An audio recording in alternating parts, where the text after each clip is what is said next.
Today we are going to talk about development of periodic table. So what is periodic table? So periodic table is a chart that arrange all the known elements according to their atomic number and similar chemical properties. Modern periodic table elements that are arranged in the order of increasing atomic number. Early attempt to classify elements. That was done by Johann in 1829.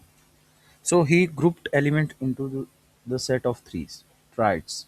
Elements in each triad had similar chemical properties. The atomic mass of the middle element was approximately the average of the other two. Okay, for example, lithium, sodium, and potassium.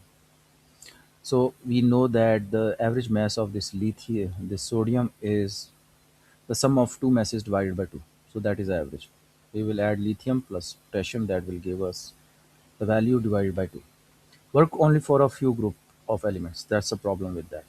After that, the John Newland in 1864 developed the law of octave. Arrange element in order of the increasing atomic mass. Notice that the every eighth element has a similar properties. This is known as law of octave. Limitation worked well only for a lighter elements, okay, and left no gaps for the undiscovered elements. That is a problem for that, okay. After that, in 1867, the Dmitry Mendeleev done a few more advancement in that. He arranged elements by atomic mass, okay, group elements with the similar chemical properties together, and left gap for the undiscovered element, predicted the properties of the missing elements. What was medal of success? Allowed the product table to correct it as new elements were discovered. Okay, he predicted predictions were later confirmed by the scientist. Missing discovery of elements. Scientists later discovered many elements like gallium, germanium, scandium. These all of these elements are discovered a lot later than the original product table. In 1930, Henry Moseley discovered that the element should be arranged by the atomic number, not by atomic mass. Atomic number. Why? Because every element has a specific atomic number. Okay. Mass can be changed due to isotopes. We have discussed that. You can see in the playlist. Modern periodic table. Elements are arranged by the increasing atomic number. Okay, or proton number we call it. This solved the problem found in the Mendeleev arrangement. Features of the modern periodic table: horizontal rows. There are 7 periods. Okay, so there are horizontal rows like this. There are 7 horizontal rows, and each of these rows are called